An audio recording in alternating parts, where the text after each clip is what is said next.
ሰላም እንዲናችሁ በያላችሁበት ሁሉ ነገር ሰላም ነው። አሸይና እንዲያላችሁ እሞኝላችሁ ለብስስ ጉንዱሉ ወደች ላይክ እና ሼር ያደርጋችሁ ሐሳቦቻችን ለብዙዎች አካፍሉ። ለዚህ ከልዩ አመሰግናችኋለሁ። ሐሳቡ ሲሞቻችሁ 3000 ላይክ እንድትገጩን በትህትና አጓብዛችኋለሁ።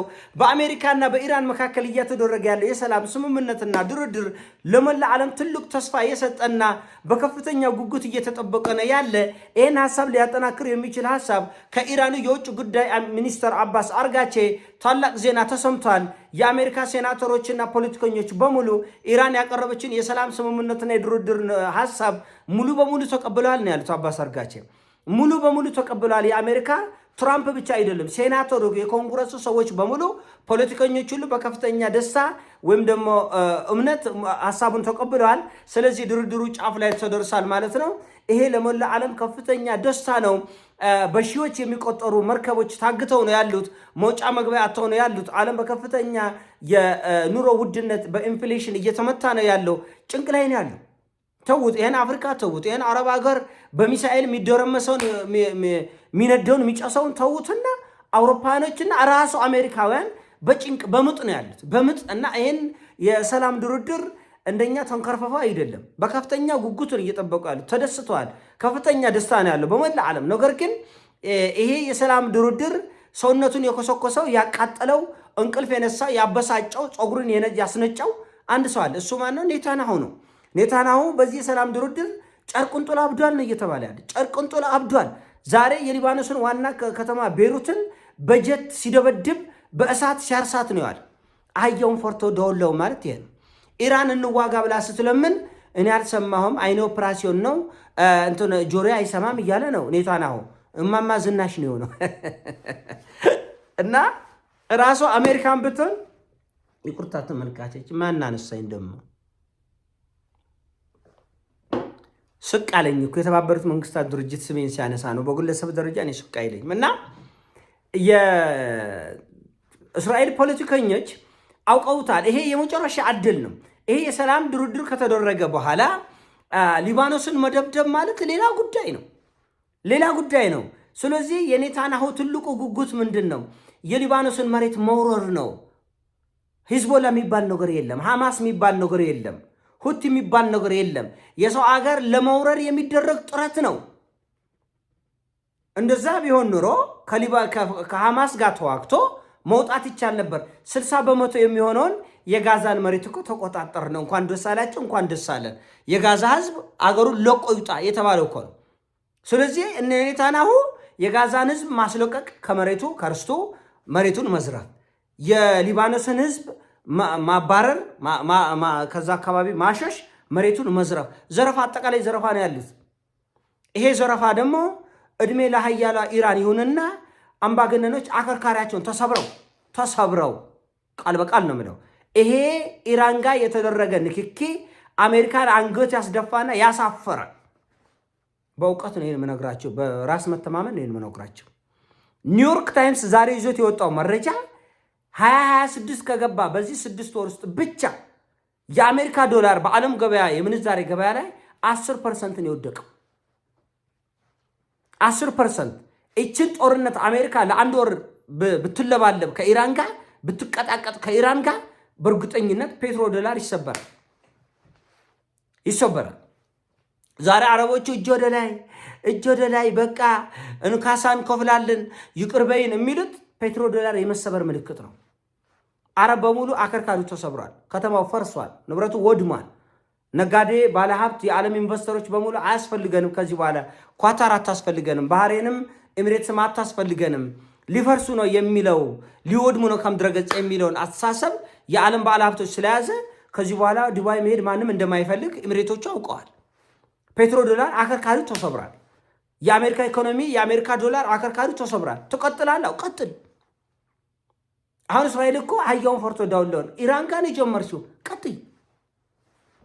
ይሄው ኢራኖች እየለመኑ ነው። የውጊያ ያለ መሳሪያ ይዘው እየወዘወዙ ዛሬ ጦርነት ያለ ኔታንያሁ ኢራንን መውጋት ይችላል። ኢራንን ትቶ ሊባኖስን ይደበድባል። ሊባኖስን ብትሆን ዋዛ አገር አይደለችም። አንድ ይሄ ነው።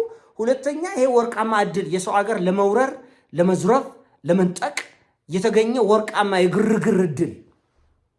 አሁን ጥያቄው ትራምፕ ለኔታንያሁ አጎብድዶ ከዚህ የሰላም ድርድር ወጥቶ ራሱንና አገሩን ዋጋ ያስከፍላል ወይ? አሜሪካ የዓለም መሳቂያ መሳለቂያ ሆናለች። ስለዚህ ምናልባት የእርቃን ቪዲዮ ሊኖር ይችላል።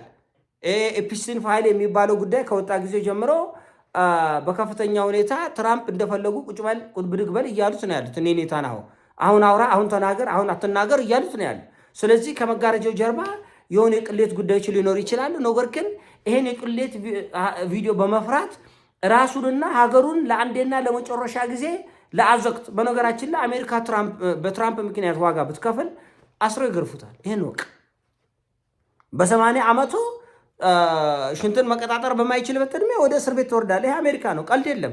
አገርን አፍርሰህ ዋጋ አስከፍለህ ወደ መቀበቅ ከተህ አንተ ለአንድ ግለሰብ ምንም የሚያሸረግርበት ሁኔታ የለም። ምንም የሚያሸረግርበት ሁኔታ የለም። እና ይሄ ጥንቃቄ መደረግ መቻል አለበት። ይሄ እርምት መደረግ መቻል አለበት። በምንም መልኩ እኮ ነው ይሄ ተቀባይነት አገኝ። በምንም መልኩ እና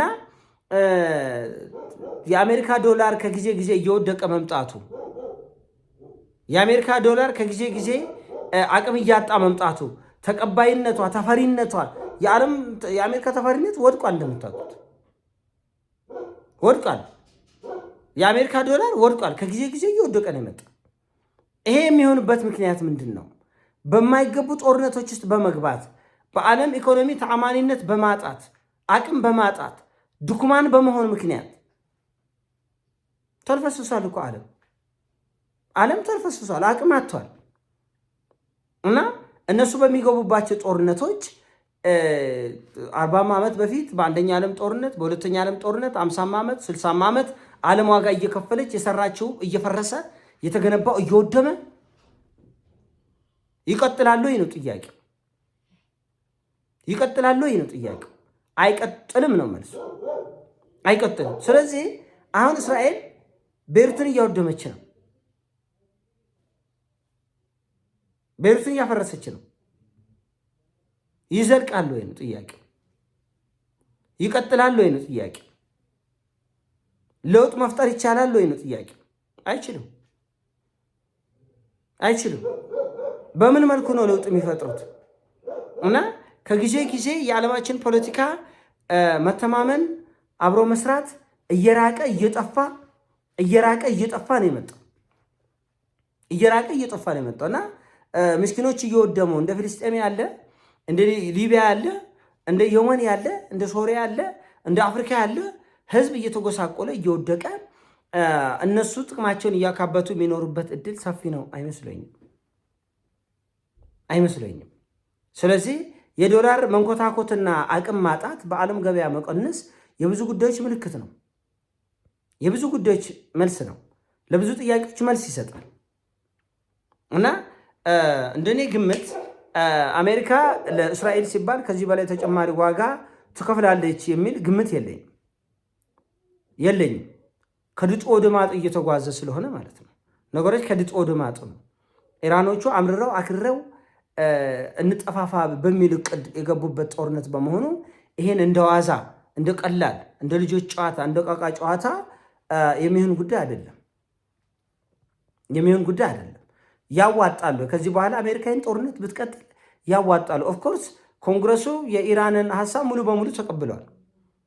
የእስራኤልን የድብደባ የዱላ የእሳት ዝናብስ ይቀበላሉ ወይ ነው? እስራኤልን ያስታግሳል ወይስ ደግሞ አይ እስራኤል ከሚከፋት እኛም አብረን እንሙት፣ ዓለም አብሮ ይሙት የሚል ሀሳብ ይይዛሉ፣ ይቀበላሉ ወይ የሚለው ጉዳይ ላይ መፈተሽ ነው። እንደኔ እይታ ምናልባት የአሜሪካው ፕሬዚዳንት ዶናልድ ጄ ትራምፕ በቃኝ የሚሉ ይመስላል።